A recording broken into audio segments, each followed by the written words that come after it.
झालाय। मुसळधार पावसामुळे काढणीला आलेल्या सोयाबीन पिकाचं नुकसान झालंय। शासनाने तत्काळ पंचनामे करून मदत द्यावी अशी मागणी शेतकऱ्यांकडून केली जाते। आढावा घेतलेला आहे आमच्या प्रतिनिधींनी, पाहूया।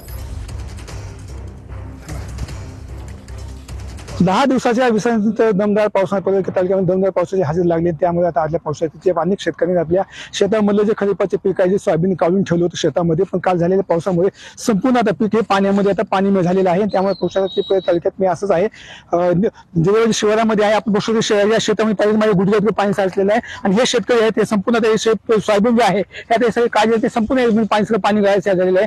आता हे संपूर्ण 100% पीक सोयाबीनचे वाया गेले आपण पाहू शकतो। आणि अजून या ठिकाणी शेतकऱ्यांचे पंचायत मधले शेतकरी अजून काही कुठलाही मोबदला मिळाला नाही। 100% नुकसान झालेले आहे। माझा गट नंबर 270 असून 40 गुंठे जवळपास माझी इथे सोयाबीन आहे।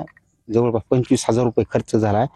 एक काडी सुद्धा एक चांगली नाही। ह्याच्यात किती उत्पन्न व्हायची तुम्हाला अपेक्षा होती? मला कमीत कमी 45,000 रुपये तरी हे उत्पन्न निघायची अपेक्षा होती। कॅमेरा पर्सन विकास वाघ, संभाजी मुंडे, टीव्ही 9 बीड।